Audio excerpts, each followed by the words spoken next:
No, I'm good.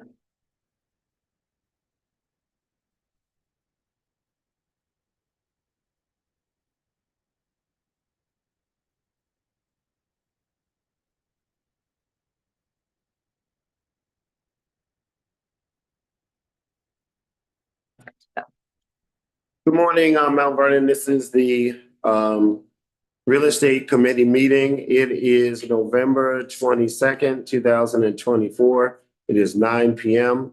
We're going to begin with a roll call. 9 a.m., sorry, not p.m., 9 a.m. We're going to begin with a roll call. Here.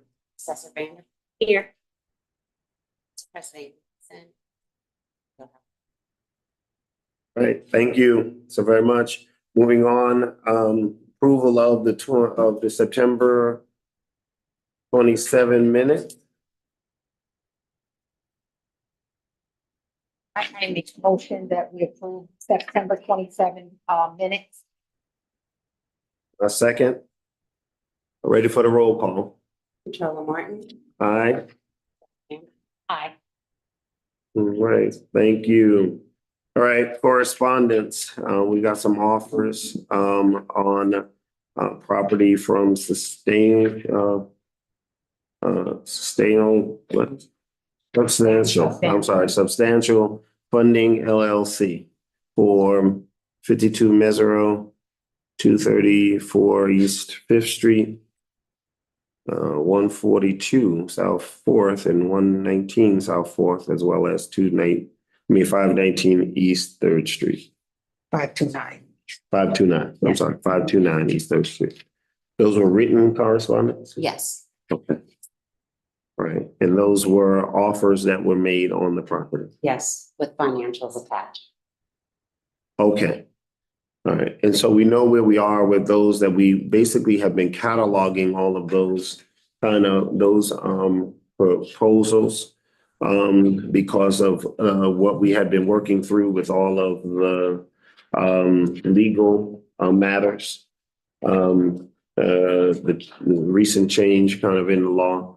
And once we have kind of worked through all of those and how we're going to operationalize moving forward with any offers that have been made, we would then be able to notify all of those people who have submitted something that we're moving forward. So that's where we kind of are with that. That's the written correspondence. Anything else? No, not at this moment. Things came in last night, but it'll appear in the next agenda. Okay. All right. And which time we also in detail, once we start looking at these, we'll also in detail start to really disclose kind of all of these proposals so that we can detail them out. Okay. In person. Ms. Esther, how are you? I'm fine. How you doing? Good. My name is Esther. I'm interested in the property at 331 South Second Avenue. The property at 331 South Second Avenue. Okay. Okay. For many years now. Okay. Thank you. Hi, good morning. I'm Wendy Adipo. We've been, I'm with Cedar East Fifth Street neighbors, and we have been on a mission to understand what's going on with 234 East Fifth Street. We presented our petition to the city council in 2021. The city council at that time approved for it to be sold by the city.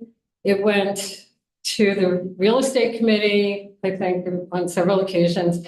And then last year in 2023, it was on your list with an evaluation of 375, and the side lot, the side yard, 0 Cedar Avenue was evaluated at 175 or 145, one of those. And so this process has been so long, the house has been boarded up for more than 15 years. It's such an eyesore to the neighborhood. We're wondering what has been the progress, because it was put out to bid in 2023. I'm sure you got offers. Yeah. So Yes. just like follow up what's going on. Okay. No problem. Thank you. Good morning, everybody. Good morning. My name is Tunji Awunarena. I reside at 415 Cedar. Again, I put in an interest over a decade ago on 234 East 5th Street. I've spoken to Commissioner Vanderpool for years, 4 different administrations, whatever this, spoken at council meetings numerous times in regards to the property. I shovel the snow, I cut the tree limbs, I cut the grass. There's 2 times a year that the city sends a truck out. And it's Mother's Day and it's 4th of July. That's it. Okay, I mean, that's what they do. Okay, they have a lot of property to take care of, that's what they do, okay? The rest of the time, I'm taking care of it. My property is contiguous to the lot 0, okay? And of course, 234. 234 has been an eyesore for, I've been there 35 years, for 30 years, if not more than that, okay? The board that's there, I donated the board so that they could board it up because they said they didn't have enough, they didn't have a budget for wood. Don't ask me, that's what I was told. I've spoken to the current mayor on numerous occasions in regards to it. We went as a group to talk about it because we didn't want it to just be left any kind of way. I've lived here for over 30 years, well over 30 years. I'm vested here. I was a scoutmaster. I just retired a few years ago for Mount Vernon for 25 years. We're both community members and we just wanted to know like what's going on. And here's our petition Right. that was presented to this city council, and every neighbor has signed it. So it's really been just, it's in a black box somewhere and we just don't understand what's going on. And it's also an intolerable condition. Yeah, never heard back, never text, an email, a letter, a knock on the door to just say, hey, this is what's going on. Thank you. Yes, sir. Is anybody online? No one online? Okay. All right, so we're gonna respond to it. Cesar from Vanderpool, you have anything? I mean, I'm familiar with all of the properties and especially with the 234 East 5th Street, because I did meet with them numerous times. That Yes. was some years ago at the prior administration. Yes, And I know he did put in a bid. He's been living there. As he said, his property does abut the vacant lot. He did put in a fair and marketable bid back then. But currently, well, now that the new law came out, we're kind of at a standstill. But I am aware of the property with 234 East 5th Street. And then also, as we all know, Miss Esther's been coming in for a while for 331 South 2nd Avenue. But I think it's mentioned many, many times. I mean, prior that currently, now that we have the new law that came out, now the city, we have to do not a reassessment, but we have to do an inventory on all of the city-owned properties. We have to be able to take all the expenses out, and then we have to see where we're at and how we're going to handle. If we're going to be able to sell these properties, I think it's more of a legal issue with how we're going to be able to move forward. But I guess the controller, who's also the chair of the real estate committee, can go into more detail with that. Yeah, so first of all, thank you all for being here, and I understand and feel your frustration. I'm on it. It was my goal when I came in almost 3 years ago to try to get this done and get this out. And every time I turned, I thought I had kind of my arms wrapped around it.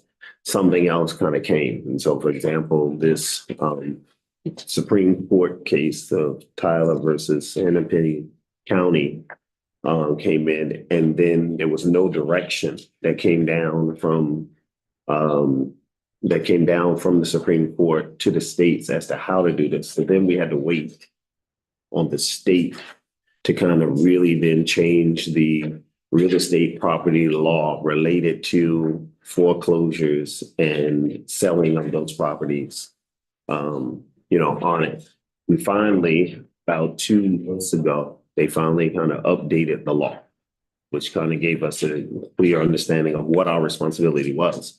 Because there was a lot of conversation around whether or not we had to kind of sell these things, to sell them at market rate. We had to then keep escrow, or how we had to notify. We didn't even know any of that. So now we know, at least from the standpoint of the law, what has to happen. And in fact, that we move forward, if we move forward with selling the properties, that we now have to just basically be able to document what we perceive to be the expenditures related to those properties. And then turn anything above that over to the court to hold. And the court gives opportunity for people to come back and do that. So now that we have that, what I've been doing, started to do, is going through that list that had been publicized to go back and look. And again, here we run into this challenge of sketchy records, right? To go back and look at the records to see what was the amount of taxes that was owed on the property when we took ownership of it.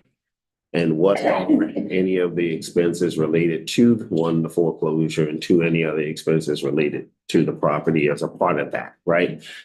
We now know where there's this kind of cutoff as to what we can kind of look at and how we can look at what we can look at as a part of that cost. And so what I've been doing is going through each one of them, now having the staff to do the calculation for it. So what that is. So once that's settled, then what we do is now put it forth and go ahead on and consider the bid and make and have the offers that are made, present it to the city council for sale. And then we have this number that now we know we can keep, and then that has to go kind of in escrow. I have gotten through 5 of those properties.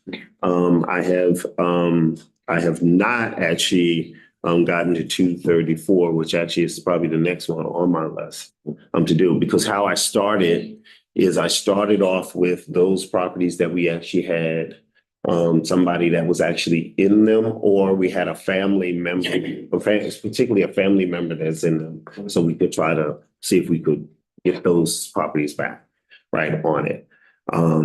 What I anticipate is that by our December meeting, and probably no later, at least, than our January meeting, that a good portion, if not all of these properties, will now be on that ticket to kind of just go ahead on and be sold, right on it. Because all of these properties now, at least the majority of them, have already been out kind of to auction once, right? And now it's a matter of trying to expeditiously try to figure out in a very fair market rate way. And as I said to you before, now at this point, whereas though before it was kind of negotiating what those prices were. Now, of course, we've got to look at kind of this kind of as much as market rate as we possibly can, right, on them. So we at least have some really clear guidelines on it. But that's what has honestly taken me, at least, this amount of time to get to this place. And believe me, it has not been one of those things that I've kind of put on the shelf and just ignored on it. I just have been working behind the scenes to try to figure it out. And also in some cases, trying to wait for the state to try to give me some clear kind of direction, on it, because we wanted to make sure we was on good legal grounds. Okay. Yeah, so what would be the criteria for selecting the winning bid? And is there a way to know what the range of bids are on 234? And are you picking primarily on price or some other criteria? No. That's why I said that once we're cataloging all of those. So once we now get the cost factors to it, now we go back and kind of look at all of the bids that kind of have been put into place. Then we would be able to know what that range fully is. Mm-hmm. Secondly is we want to be able to, there's a few things that we've already done based upon even our process, right? Which is one is to look at abutting properties, right? Mm-hmm. To say, because there's some properties that actually, for example, can't even be built upon, right? And they're in the middle of it. And so the first option would be to try to get the person next to it to say, okay, we want to purchase it, assume to take it as a part of ours. We also got to take into consideration things like the fact that we've had some people who have been living in the properties and may have been helping to take care of the properties. So some people who've been next door to the properties and helping to take care. We got to take all of that into consideration. So all of those are factors in which the board will look at as we look at now the pricing of it. We're not in the business of managing properties nor of trying to make money on properties, right? And even the law says that that's not what we really should be doing anyway. It's a matter of trying to get people back on into their homes and also get the community back to a place where it needs to be. So that's one of the things that. What about the ability of the bidder to actually be able to renovate and fully renovate? Well, that's why we asked for the finances. Yes, that's why we asked for financial information. In this go round, when we did it out, we asked for financial information to make sure that people had the financial wherewithal to be able to do it. We did not want to just have folks kind of putting in bids and not be able to do anything with it and it just continue to stand there. Yeah, 234 is basically a shell that needs probably, Complete hundreds renovation. of thousands of No dollars. pipes, there's no electric. There's nothing in wires, there. nothing. Right, that's a total rebuild done. Yeah. The total rebuild, yeah. One thing you mentioned, Commissioner, I don't understand what happens to the money in escrow? You said the state makes. Yeah, what happens now is it's really not even escrow. What happens is that once we determine that this is the surplus on it, we then basically send that off to the court. And what do they do with, you never get it back or? Well, They it never could, get it could, if the family, if there's no heir or family to come in and claim it, then yeah. It's like a It's all probate fine. kind of Yeah. process. But in the case of 234, there is no thing. Well, I think there is aren't the The Shabazz. the Shabazz. There's still two sisters, right, and Yeah, grandkids, yeah. as far as we know. Yeah, I mean, they would, again, the law is clear about they would have to request it. They would have to then request it back. Did it And stop? over what period of time are they allowed to contest it? Like, is there a window in which people can come forward and contest? There must be. There has to be, but I'm not sure of that, right? What that time frame is, because I think that's the court has. See, and that's what we said before, right? That there was this very ambiguous kind of, well, we're going to make the decision, but there was no direction. And in fact, they even quoted another case, Nelson versus New York City, where in New York City, they gave a redemption time for them to be able to claim their surplus as saying, okay, that's legal, right? So, but they never gave any clear direction, which is why then we had to wait on the state to kind of tell us, okay, here's what you need to do from a procedure. And it was easy now because they said, okay, you just take that, you determine what it is, turn all of it over to us, and we'll determine if your number is even right on this, right? And if so, if there is this surplus or not. So I was like, okay, but at least now it frees us up to move forward. So now, excuse me, with 234, if let's say you put in your bids for 0 lots and the home, right? And you're doing another reassessment. So then you want us to put in another bid again. Am I correct?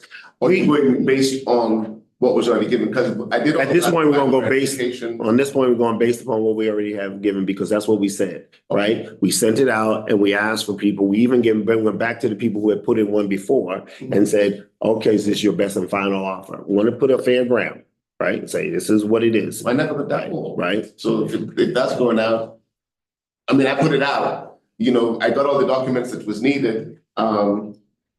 And you never got a follow-up to say, Never been a follow-up. all right, then Antoinette will talk to you. Yeah. Okay, Antoinette will, So that's why I have no idea what's happening. we'll have Antoinette talk with you. Okay. Okay. Okay. All right. Listen, I'm gonna be honest, it is my goal to get this resolved in the next, like I said, December, January. I need to, this has been getting kicked down the road entirely too long now at this point. Yes, sir. Controller Warren, thank you. I'm actually in my official capacity as the chair of the planning board. Correspondence was sent to the planning board members in terms of our thoughts in regards to the disposition of city properties where the city does not have an interest in the property.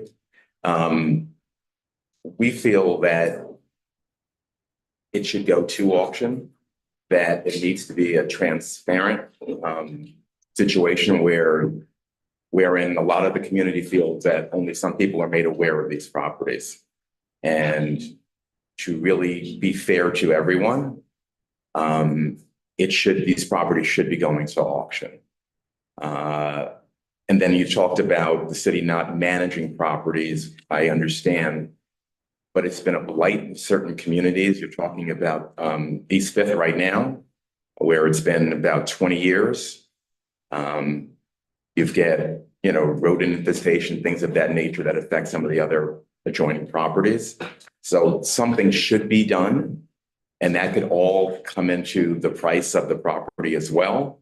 You can hire local landscapers, things of that nature, let them know that they're not going to be paid on a 30, 60, 9-month, and maybe a year.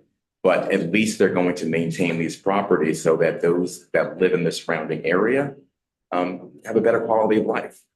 If you're paying, very high taxes, you're living across the street and you see, a blight, that's not a good feeling. You don't really feel good about where you live. When you come home, you should feel good about, where you're laying your head. So those are some of the concerns that, we would like for the city to understand as well, that it's not just the property itself, but it's the community, it's the residents and those that are affected by these properties. So, having them back on the tax rolls obviously helps. But we do feel that, it really needs to be published and people need to be made aware so that the city can, again, adding the fees that are associated with it. I understand now that there's a process where the court is going to hold the overage and do what they have to do. But I just think that it needs to be a transparent process, or actually the board feels that it needs to be transparent and disseminated, out to the public for auction. Okay. So, one, I think that it has been a transparent process, and I think it has been publicized to the public. We purposefully put together a complete list of all of those properties, and we marketed that in several forms, inclusive of the website, inclusive of emails, inclusive of public notice. So it has very much been a transparent process. That's not the issue. Okay. We have then also said to folks, listen, that there's a lot of other things that are going on around here. We also need to have to keep into consideration, to your point, is that the city itself has not been really managing kind of the properties. And there have been some other people that have been managing the properties, right? And there have been countless number of kind of bids that have gone on. And so there's some places where, like, for example, 234, you've got a bid, you've got two bids or whatever it is that has come in for this, in which in one case, so what's the last name? Renner. Mr. Renner. Yes. This situation that there was even an acceptance of a bid, right? For it, right? It's just that in our process, it says that the city can actually back kind of out of the deal before the deal has been done. And so what we're trying to do, again, as the city, and being fair too, is to really balance that, right? And say, okay, so which properties are these that are in those situations? And maybe there are some properties that absolutely are not, and maybe they would be primed for auction, right? But I want to make sure I put away the misnomer that this is not, that we have not actually been transparent in this process, and nor kind of been fair in this process, nor have we have not actually publicized it and made it well wide known as to what was left and what was available to do this. My concern is that I really want to make sure keep all of that fairness, transparency, and all that, but I also want to also get the city out of the business of managing properties, right? And on ill managing properties, right? What's the downside of having an auction for the properties? Okay. I'm not saying that there's a downside for auction, but I'm also not saying that there's a downside for us also going forward with the way in which we've been doing it either, right? So that's my position on it, that I don't see that there's a right or wrong way on this. All of these properties that we're talking about also, at least most of them, maybe one or two of them, have already gone out to auction, right? On it. So it's not as if we have not kind of done the process as you are laying out to say we should do that. I'm just saying we're trying to figure out what is the best way going forward. I haven't discounted the fact of an auction or not. I just wanted to respond to to what we got from the planning board, which I understand, and we're taking that into consideration, just like we're taking into consideration that we got community members that say, listen, I want to get this back on the rolls, and I want to get somebody taking care of it. So we're taking all of those into consideration as we kind of move forward. Right? Can you just briefly explain what's the difference between bid and the process from 2023 where you publicized this? So the charter actually says, right, and the law requires the city to actually take these properties out. Once you take them, ownership of them, take them out and go out to auction.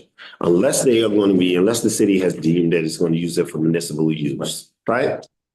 The city has not done that, then it goes out to auction, right? It's a public auction. You come, you say, here's the list, basically auction off the properties. The highest bidder gets. Like an auction and Like a that, regular you auction. know, that Right. same day, you know, Right. who wins. No wins, they come in, they fill out a contract, whatever the case may be.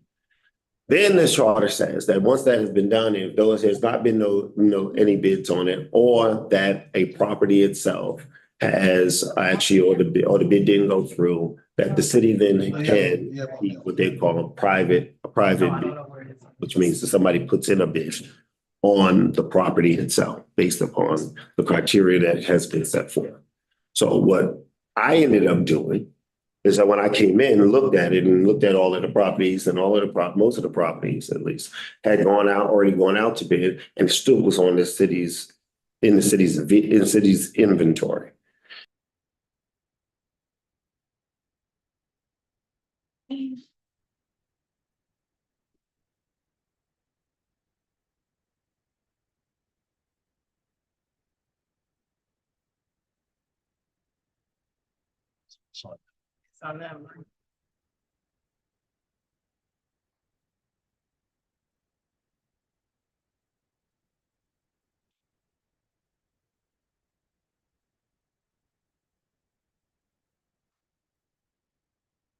How long does mac and cheese have to be in? Are you gonna? You know, I did it last time. I'm not getting nasty with you. I'm just saying, you and I did it last time. So if you're not gonna do it with me, I'm asking you, how long do you have to come in?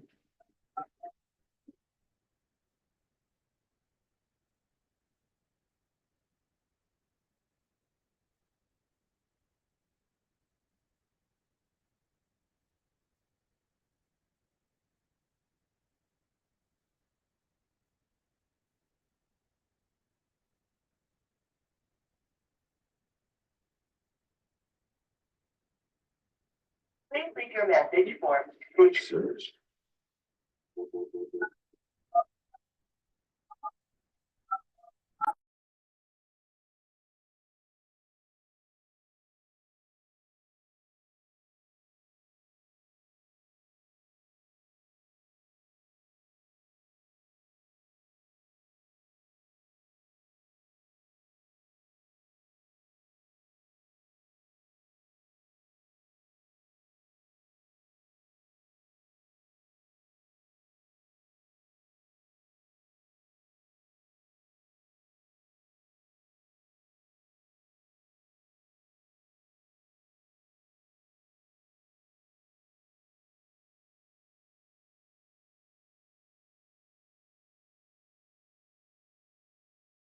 To respond to us back in 30 days if it's needed, if the. And they property is did, required. and they they did, did. and they have Within been, 30 and that's what I said, we have For been. municipal use, because we Right. do have a few that we figured maybe, can be used for municipal use, but that's something that we will discuss as a board.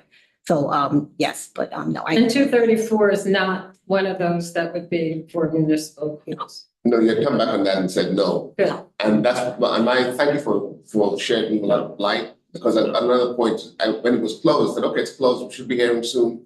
Then I heard it's extended, I'm like, how does that happen? So thank you for sharing, No. shedding light on that, because No, what happened, yeah, I mean, and again, to Mrs. Els's point, I mean, we contemplated this right in the very beginning about whether or not, what we do. Do we now go back for another kind of auction on this kind of thing? But then we had all of these things with the city. Again, some of this is because we've inherited some of it, right? We had all these things where we had all of these bids that it was already kind of in place. And we had ambiguity around what the status of them were, even to the point that some of them had deposits. that had been in, right? And it's this balancing act of trying to figure out, well, how do you be as fair as possible to people who we started a process, and we don't want you to think that we're being disingenuous, right? But now I inherited this, and I want to make sure that people understand that I'm trying to straighten out the process in the best way that I can, and balancing the needs, which is to be fair, to be transparent, to get, whatever is the best that we could get from it, but also that there's some very urgent and quick community needs around getting this thing kind of out of the city and back onto the tax rolls. Right. Okay. Right. Anything else?